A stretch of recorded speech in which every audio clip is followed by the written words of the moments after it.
Guys, I did not plan to buy fruit trees this trip. But you guys who know me well will not be surprised. I'm Katrina, and this is So and Tare. So, as you guys saw, I accidentally bought some plants. This happens. It just happens. So, right now is the time for bare root plants. It just started where I am, hence the not planning to come home with a bunch of plants, but also doing so. There's a lot of nurseries getting bare root plants in right now. So watch in your area. They may be coming soon. They may already be there, depending on where you are. So bare root plants, what does that mean? It means exactly what it says, bare roots. So depending on where you go, the nursery may pot them up, or they may come in a bag with sawdust that's moistened, or like pine chips or something, or they may come literally bare rooted with some sort of, like, some of the ones I'll show you are literally, they put them in a tub with dampened sawdust basically, and they put them in there, and you get to pick which one you want, and you pull it out and you put it in a bag. So that's what we're gonna do with the first, because I got those a couple days ago and haven't planted them up. Okay, what am I talking about? I don't have the place to put them yet. I don't have it prepped yet. Well, because I'm a plant addict. Come on. But I'm going to show you how you can do this. You can put it in a tub, like a plastic tub. You can put it in a temporary location in the ground. We have gophers, so I'm going to ignore that option for now. Or you can put it in, what I'm going to do is a cardboard box. Yes, expect the bottom to no longer be a bottom by the time you're done with it. Maybe even before you're done with it. But that is the option I'm going with today. And for these bare roots, I already had some potting soil. I should have probably gotten something else, but my car was full of plants and flooring. Okay, we knew about that one. That was the reason why I was going down to town. But we're gonna pot this up temporarily, and yeah, there we go. These are fine to pot up pretty close to each other now. And when they start really growing, so they're dormant. You're able to do bare root because these are dormant plants. And so you're able to do that because they're not growing right now. So once they start to grow, they're going to grow their roots. In fact, they grow their roots before they grow their tops usually. So by the time when the tops are growing, the roots are already growing. So at that point, you need to think about what your space is and put them in a bigger space if you're going to cram them in like I am. All right, we have a green stock box that made the move with me. So I'm going to put a layer of soil in here. I'm going to put it on top of this raised thing. It's not going to be exactly on the cement because the cement will make cold go in. Doesn't really matter for the plants right now, but to keep them just a little bit warmer, we're going to raise it off the cement. So this is just plain old potting soil. It's fine for this. Really what we're wanting to do is to make sure that these plants don't dry out.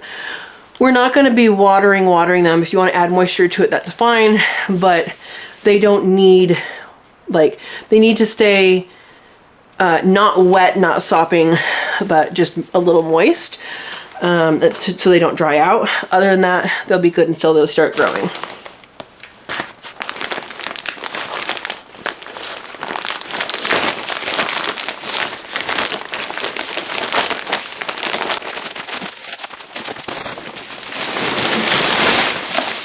Well, I was going to catch it before that happened. All right. We have some soil in here. It's actually going deeper than I wanted. I wanted to stop it before, but that's okay. This is 5-6 inches deep. We'll see what happens. Now, the deepest ones I have are elderberry. I know I have 2 elderberry on my property, but these are varietals. These are different varieties. There's other varieties that I want to get, and can't have too many elderberries, right?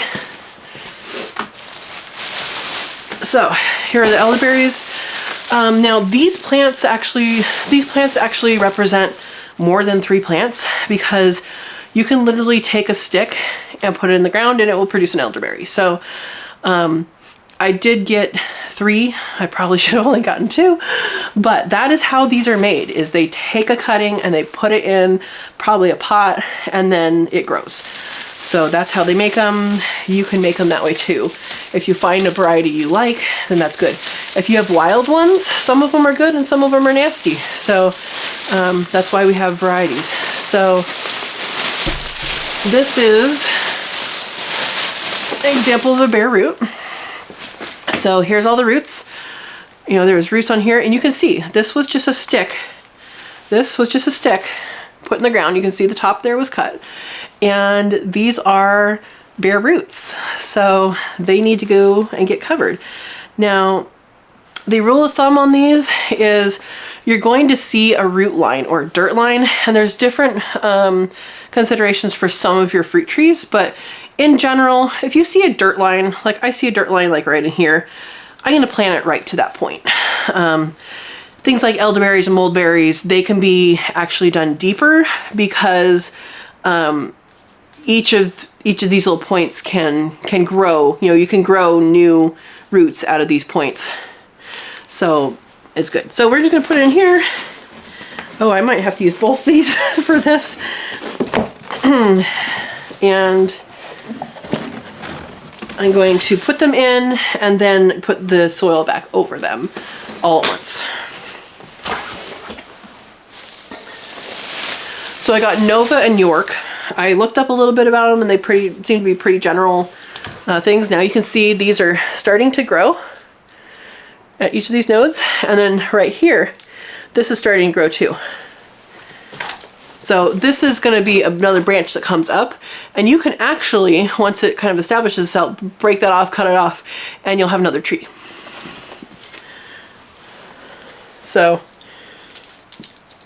if I do have any remaining shavings, I kind of want to get them off. It doesn't really, it's not, they can have a potential rot. I don't know that it's that important, but there you go.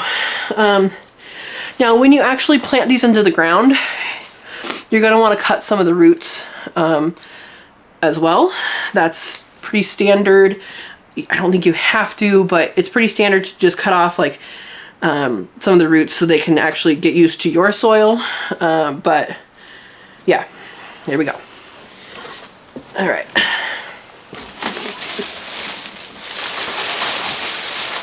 Here's our third one.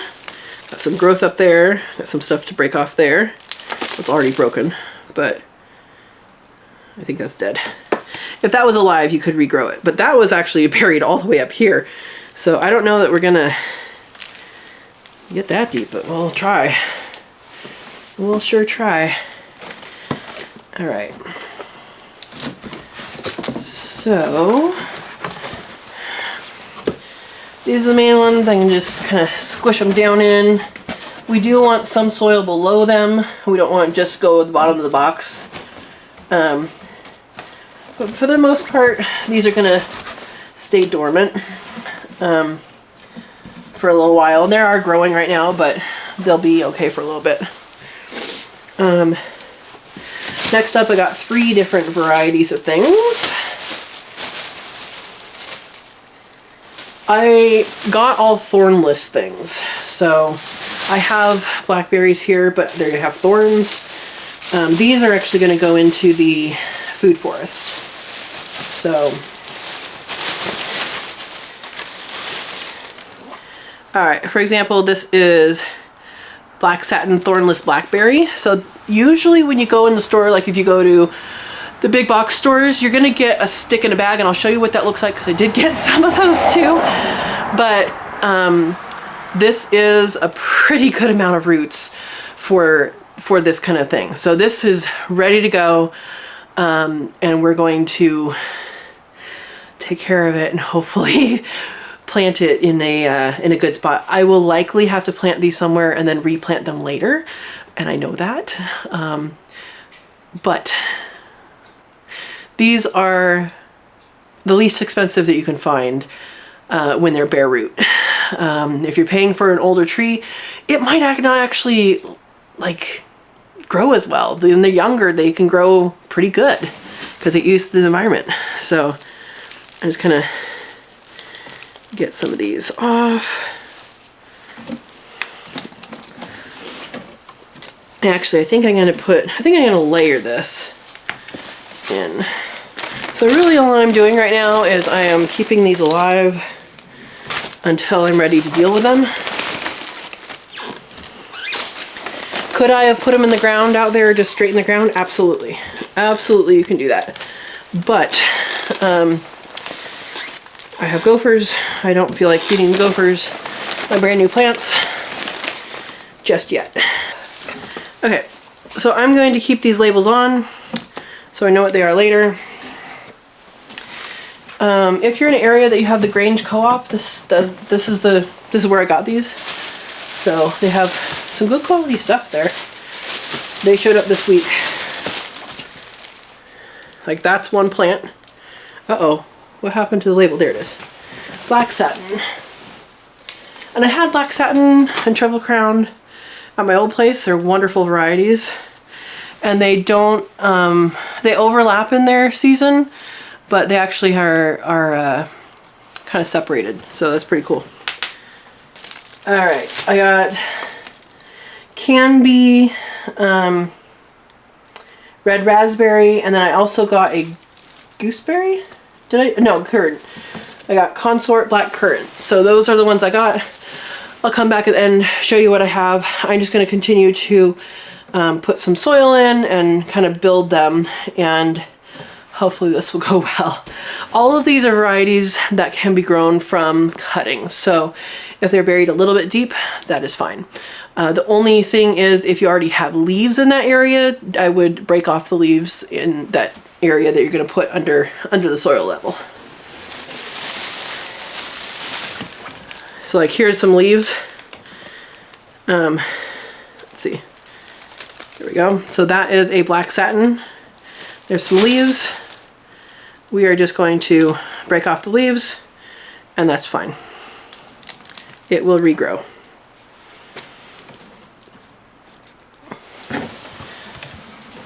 Some of these look to be fairly old plants, not like they've been, like that wasn't just started just now.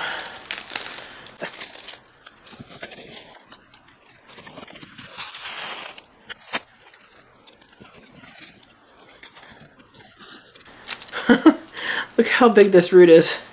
I don't even know what that is. We'll plant it and find out.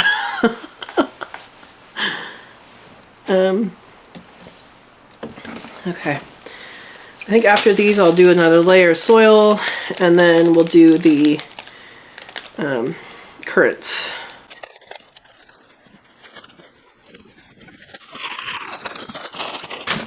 I have the roots pointed towards the inside for a couple reasons.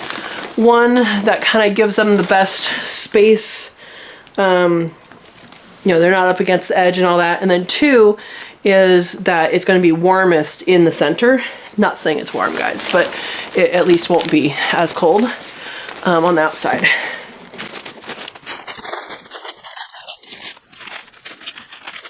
We have the consort gooseberry. No, I keep saying gooseberry. They had some gooseberries there, but they were not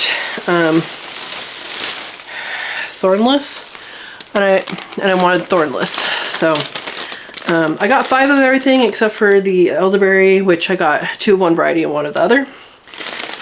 But these are consort, and you can see these. They have lots of little roots, but then they also have these little wood chippy things, and that's what they keep moist. So I am going to water this a little after I put these in, and that's when you realize that this box is, you know, we know this box is going to fall apart. Come on. Let's see.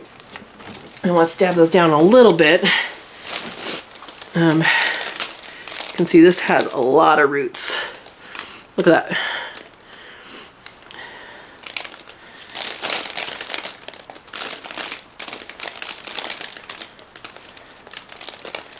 So you've heard you're not supposed to mulch right around the stem.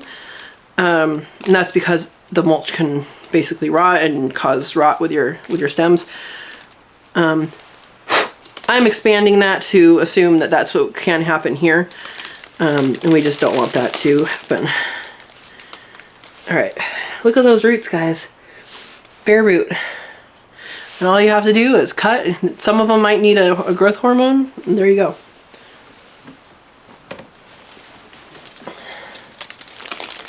Now I can put this little wood chippy stuff back on top. That would be helpful to keep in moisture. That would be fine. Yeah, this has growing stuff already.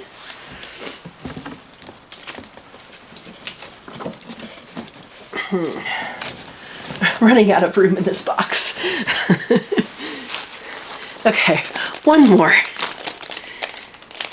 Ideally it would be more spread out, but ideally it would be in the ground.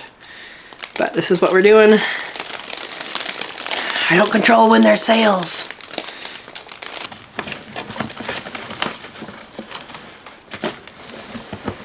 Okay, so it needs to be laid down a little bit. There we go.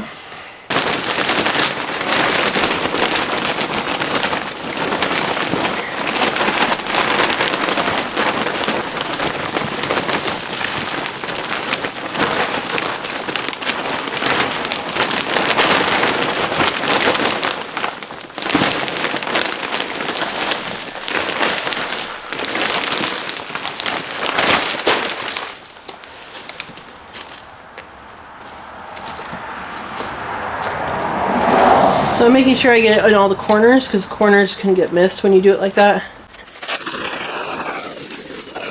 Alright, I'm just patting this down just so the soil has contact with the roots.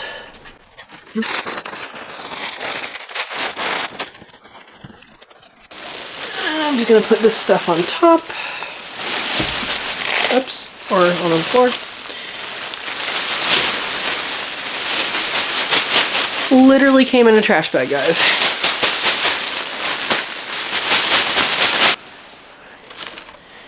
Alright, so that will keep it moist. Alright, so we're done with that batch. Actually got those a couple days ago. Probably should have done it the same day I got home. It didn't happen.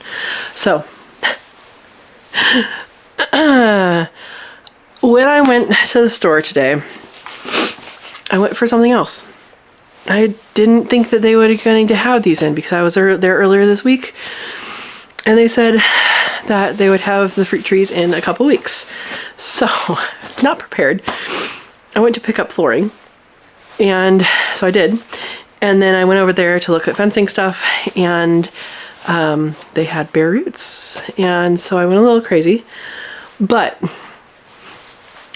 trees, berries, all that stuff is in my plan, and right now is the cheapest time to get them. I did look online for like places you could order, and it's cheaper. These were cheaper, and they're actually cheaper because they don't like pot them up. Some nurseries pot them up and some nurseries don't, and so this one doesn't. And so you basically have a bag, and it has sometimes they have like the sawdust kind of stuff that's in that one, and sometimes they actually have soil. So I am going to leave them that way and put them upright into a cardboard box, and that's the way I'm going to deal with it right now, and that's the way they would be at a nursery. So they're good like that for a long time, and then you plant them and you're good. Let me show you what I got. This one is trying to fall out, but there's some over here, all the way over here, all over here. So I'm gonna let you know what I am putting in the box when I put it in the box. We'll station the camera over there. Okay, this box is gonna share this platform. This is a solitube. I have one in my house, and I have another one that is going to be installed, and I love them. It's a skylight type thing, but it amplifies the light, so it's pretty cool. Anyway, this is the way they come here, and This is Chinese and then Mormon in parentheses, apricot. So they had some apricots that are okay with coolness, which we have. So that's good. Puget Gold apricot. Alberta peach. It's a good standard peach. It's not, like it's a peach. It's good though. Frost peach. And the peaches that I got are supposed to be peach leaf curl resistant. And that's important to me because I live in an area that has fog. So peach leaf curl is spread by basically water, and it can be really harmful for your peach trees. But resistant doesn't mean immune to, so you know, you may still have that, but if you want peaches, you gotta have peaches. I got 2 different kinds of almond. This is all in one. It's supposed to be self-fertile, but whenever things say self-fertile, they are always doing better if they have a friend. This is Hall's Hardy almond, again, self-fruitful. And that is something that's something good to look at when you do pick out your fruit trees. Is, does it need a pollinator? Is it male or female? There are some trees, especially nuts, that are male and female. And there's other trees that need different things, like avocados. There's A type and B type. But then the way they're grafted today's day, they kind of fix that, but they always do better if there's more than one. And really any pollination does better more than one. Royal Anne cherry. This is, I believe, the one that I tried to grow in Gilroy and it just died. I don't think it was because of the place it was in. I think it was just like a bad egg. But I believe this is the one, and I have to look up if it's Royal Anne or if it's Queen Anne. But this is the one that they make into maraschino cherries, I believe. It might be Queen Anne. It's something Anne. You can look up on the FDA website. It'll tell you. If you look up maraschino cherry, it will tell you the whole history and what we use in the United States, which is different than elsewhere. One of my favorites, Rainier. My favorite one, actually, I think, is called Black Republican, and I don't even know if it's commercially sold. I don't have any rootstocks, so sending me a scion wouldn't do much unless it was attached to your rootstock right now. But I definitely want that at some later date, or if it, you know, has roots attached, now would be nice. It's a nice, big, juicy, like meaty one. But yeah, there we go. All right, I got Stella. This is self-fruitful. Most cherries require a partner, a pollinator. It's a different variety. Stella, so of the cherries I got, I had them all in Gilroy, except for the Royal Anne didn't make it. But this one fruits later than Rainier, Bing, Lapins, Tatarian. What else was on that one? There was another one that starts with L that I had a branch of, but this one fruits later, which is really nice because I like having a variety of time. So like you extend your cherry harvest time. Shinseki, Asian pear. I didn't get any regular pears because I'm not ready for it. If I get pears, I want them to be special, something you can't find in the grocery store, stuff like that, because I have 2 old fruiting pears here that are good. They taste good. It tastes, you know, like a Bartlett or whatever that you get in the store. It tastes like that. But I've been told that's not what it is by people who know better than I. It probably doesn't taste like that. But to me, it just tastes like a pear, which is good. It tastes really good, but it's not a different flavor profile than what I'm used to. So the varieties they had were things I'm familiar with, and they're good varieties, but because I have so many pears, these are old trees, so they actually give a lot, especially this one. I don't feel like I need that right now. I would like to incorporate pears into the food forest because it has the potential for like this tree's getting old, they do eventually stop doing what they're supposed to do because of age. And so at that point, I would like another set of trees to be old enough to take over the duties. I also did not get any apples because I have 3 apple trees on the property, plus a crab apple.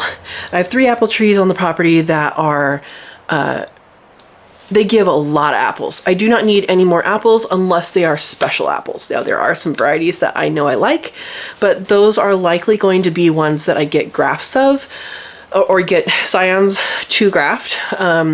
Once I have some rootstocks, or if I get rootstocks with them, then I would get those. What I'm doing right now is I'm setting up the first part of my plan. So I have some plans. We're gonna go right into food forest here. I have some varieties that I do know, maybe not varieties, I have some types of fruit like persimmon. Persimmons get to be large trees, and I know you can prune any fruit tree, but in my brain, they just deserve to be big. So in my setup, I will be designing space for persimmons. Pawpaws are another thing that I want to have, I think, quite a few of. And there's varieties out there, there's all these things that you can have quite a few pawpaws. And so those are 2 that I believe those would grow naturally here if given the chance, meaning not like they don't grow naturally here. But I believe if you started something, they could actually grow in the forest here with the conditions that are here. That's my belief. We can challenge that if you want. We can find out by experimentation if we want. If anybody in my area, Douglas County, has tried this, let me know, see how it went. And so there's some other varieties, like I know I want more nut varieties, and I want some of these other things going on. But what I have right now is kind of the basics of these will fruit this next year, likely. If they don't fruit this next year or this year, then they'll fruit, like if they don't fruit in 2025, they will fruit in 2026. And we're basically guaranteed fruit off of them in the first year, a few. Yeah, you're supposed to pick them off. I don't. I never have. It's fine. It's fine. The only exception to that is the cherries might take longer. When I was in Gilroy, it took 4 years from a tree of this size to actually cherry for me. So with the exception of that, pretty much everything else should have some sort of fruit within the first, this year or next year. So that is me being greedy, not wanting to wait for those little trees that I will be making at some time to grow up and be big trees. It does take some time to grow. Sometimes some varieties will grow very quickly, some varieties will grow more slowly, but these are the head start ones, and they'll do well. So, all right, 2 more. Okay, I've been told there's a real plum tree here. I don't know, I think I know which one it is, but I was too late for it this year. And there are tons of little tiny, I call them cherry plums. They're basically on any old homestead. They're scattered throughout. They're very good, but I like real plums too. So Santa Rosa Japanese plums. Santa Rosa plums are super, super good. I don't know if the one that I had before was Japanese or not. A lot of times they name things because they name things to sell them. So I don't know if that is the same variety or not, but Santa Rosa plums are delicious, and my grandpa actually had planted some at their house, and I took a stick to grow and it failed. So I don't have that tree, but I have, this is the same or similar variety, so that's good. All right, this is an Italian prune, and if you haven't had prunes fresh, not dried, they are quite possibly one of the sweetest plums out there. In San Jose, there is the Winchester Mystery House. You may have heard of that. In that area, you might be familiar with the Prune Yard. Well, that whole area, all around the Winchester Mystery House, They were growing a lot of prunes. They grow a lot of plums. This is a plum. A prune is a plum.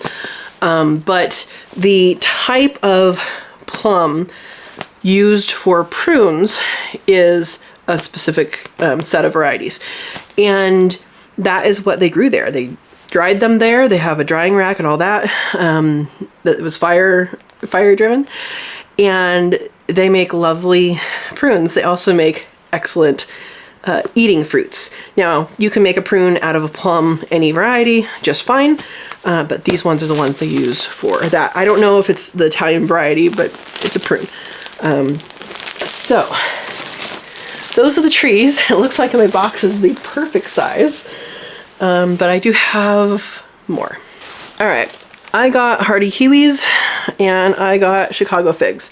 Now, I got 2 of these and 3 of these. Do I need 3 adult of these? No. These are self-fruitful. The hardy kiwi, a lot of kiwis are not. A lot of kiwis need a male and a female. Apparently, this is self-fruitful. But like any plant, they do better with more than one.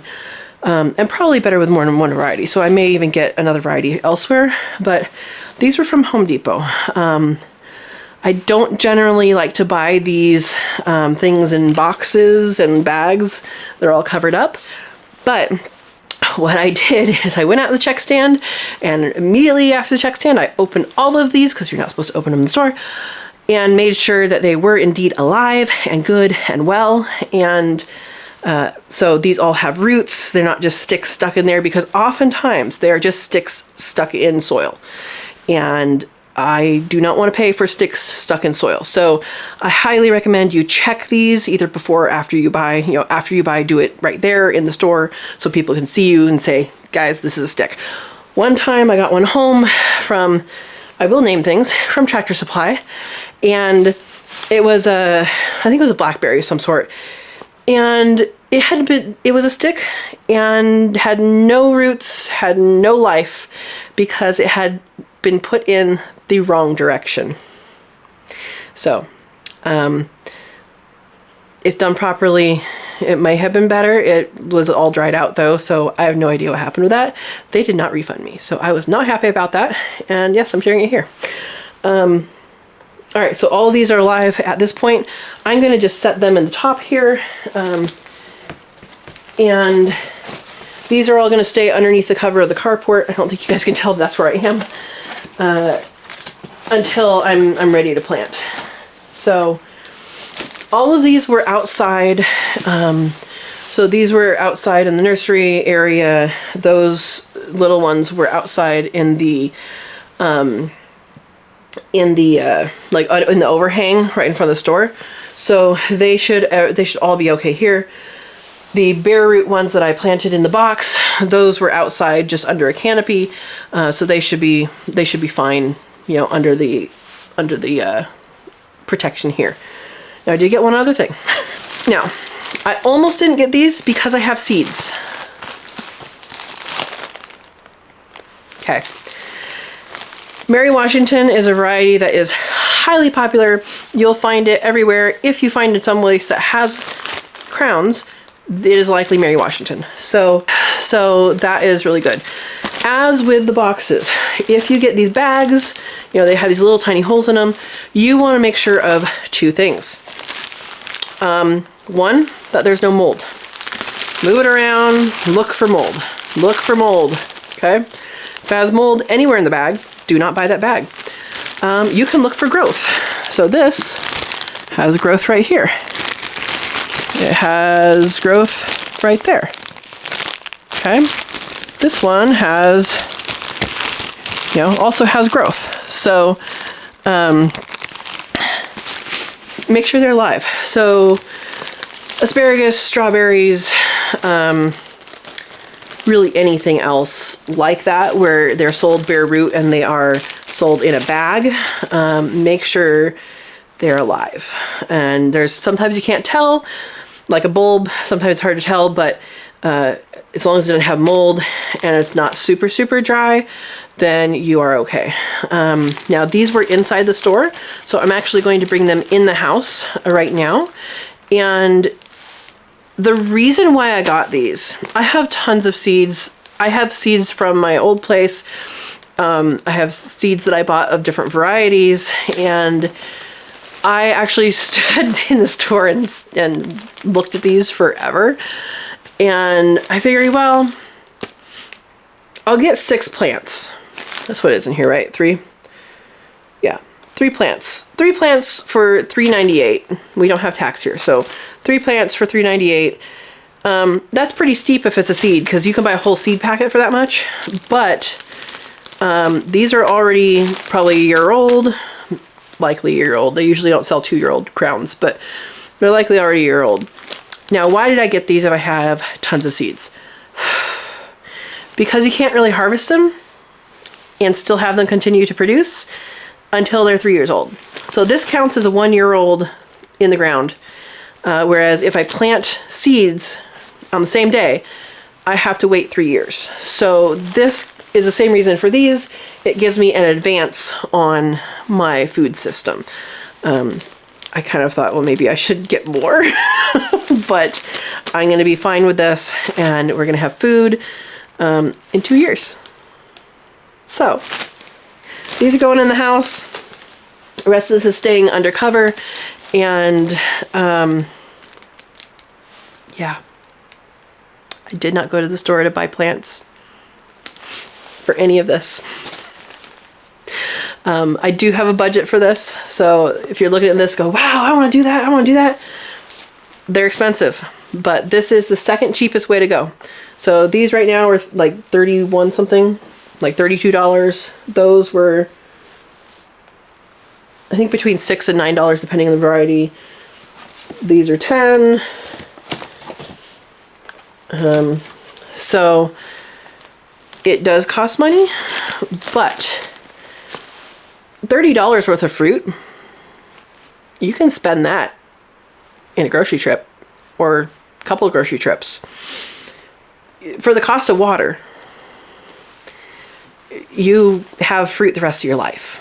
So they say the best time to plant a tree was 100 years ago. Second best time is today. That's what I'm going based off of. So this is the second cheapest way to do it. First cheapest way to do it is to do scions, and we'll learn about that when I do it. If you want to learn about it, I'll put a couple links up here about scions and then about grafting. I have a couple grafting videos I'll put up in the corner. And that's how I plan to do probably the majority of what I'm going to grow, is either by grafting or by, cutting and rooting. But I do want to get started and have good fruits. And some of these varieties are new to me, so that'll be interesting. A lot of them are known to me, so that's good. So some things to think about is, besides male, female, and does it need a pollinator, also know your chill hours, because that can be important. You can have a beautiful tree that never fruits for you if you don't have enough chill hours. I'll put a video up here to explaining what chill hours is and all about that, how to find it. And then your planting zone. So your planting zone, that'll be in that same video. And know those two things when you go to the store. Likely, if it's a nursery worth their salt, the things that the nursery will actually grow. I have seen things in nurseries that are not for that area and have been encouraged to buy them and have bought them, and they have not done well.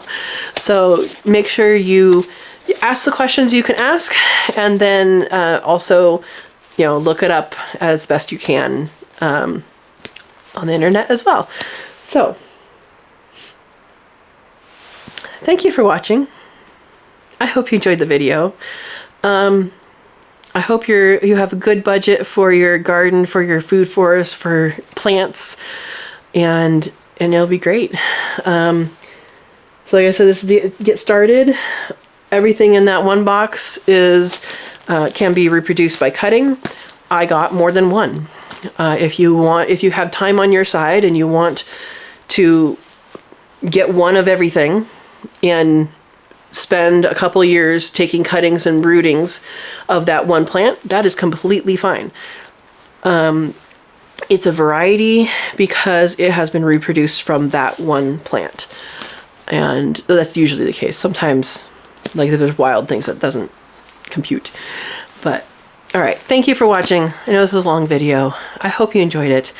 I hope you're encouraged to go and check out your nurseries. I hope you're encouraged to plant them if you can, to have solutions like this if you can't plant them now. And yeah, go wild, but stay in your budget. All right, if you are in a state that has California rare fruit growers, there are scion exchanges either coming up or have already happened.